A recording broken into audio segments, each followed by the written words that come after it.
Hi, I'm Glenn Seton. I'm going to take you through the technical side of an Australian TA2 car. They're actually built in America by Howe Racing Enterprises. And what a beautiful car they are. So let me show you what's about them.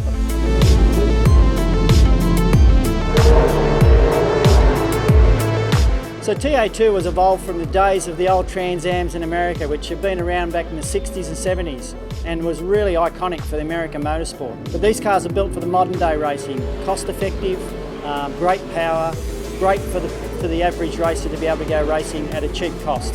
First of all, the engine, 6 litre, big horsepower, 525 horsepower, 6,500 revs, and really, really reliable, which is fantastic for this class. Lasts at least 3 years of racing, and that's pretty good for motor racing these days. That gives you a little bit of a rundown on the engine side of these cars. Now, follow me and we'll go and have a look at the chassis. A very important part of these race cars is the roll cage, and it is in any race car because the cars are doing so fast these days, and just having all these impact zones and also safety for the driver. It's a designed FIA CAMS roll cage, which is fairly important. So as soon as these cars come from America, they can actually race in any competition here in Australia. So in here we have the cockpit. So we have first of all the quick release steering wheel, which is able to aid the driver getting in and out the car quite quickly. Next we've got the 4-speed G-force gearbox. So it's a dog style box which we're able to shift up gears pretty quickly just by releasing the throttle a little bit and pulling it through the gears. So it's an awesome gearbox to use and very low maintenance. Next here we got the Motec dash, so the C127 system, and here the driver can get all his aids that he needs, like the revs, lap time, engine temps, oil temps, everything like that, just to help the driver while he's racing. And then off the track obviously we can record all the data that we're able to look back through and try and find some speed. I'll give you a quick rundown on the brake and also front suspension design that are in these cars.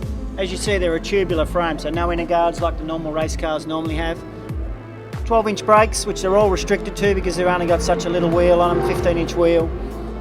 Double wishbone front suspension, very similar to V8 supercars. So in that sort of area of the cars, they've been very well designed for racing and also economy of racing because the ball joints on that are quite cheap in them, quite easy to fix if you do have a shunt in one. So very big sway bar on the front. These things actually have a 2-inch sway bar, which is a really big sway bar for a race car, but that's the sort of sway bar that they need to make the things handle. But as you see, PWR radiator, built here in Australia, great design, and it's really got 2 brake ducts, one to keep the brake caliper cool because they are such small brakes they do get pretty hot, and also one to vent the disc rotor itself to actually keep it cool. So all really impressive design. Now brings me to the rear suspension design in the TA2 car. Good old traditional live rear axle. Very much what supercars were when they started back in the 90s. Pretty cost-effective way to go racing. A really good, easy way to change diff ratios in these because they've got a quick change diff, which is a couple of gears off the back. Takes about 15 minutes at the most. Same size brakes as the front because it can only get it inside the 15-inch wheel. Penske Shocks, everyone's the same with Penske Shocks in all the cars that are available in Australia. And also you've got a combination of springs for the cars, so there's a maximum and minimum spring you can put in the car as in rate wise, and everyone's the same. Little sway bar on the back for a little bit of adjustment for each individual drivers that want to suit just their style of racing, but a really good concept. And like I say, as you see here, 78 litre fuel tank, really robust and a really great design car. So this is the wheel and tyre package that the TA2 car runs. Little 15-inch wheel, pretty old technology really when you see the late model cars now that are in the 18s, 19s, 20-inch wheels. Hoosier tyre, everyone's on the same tyre. It's a cross-ply tyre that's pretty well back from the old days to be honest, and but it's really good because the cars move around a lot. The driver's really got to look after the tyre because you can eat them up pretty easy. And but all in all, you only get 2 tyres a weekend. The other rest of them are all used tyres from your previous race meeting, so it's pretty important to look after these big babies, to be honest. Now brings me to the really important part of modern day race cars, which is called aerodynamics.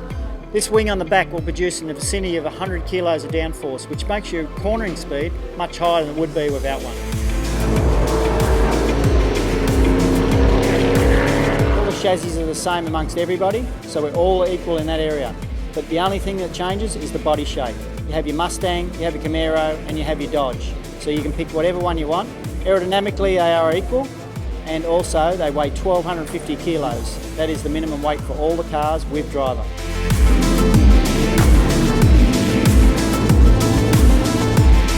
At the end of the day, they are fantastic cars to drive. It's very close racing, very equal amongst all the competitors, and I think TA2 will be really good in the future.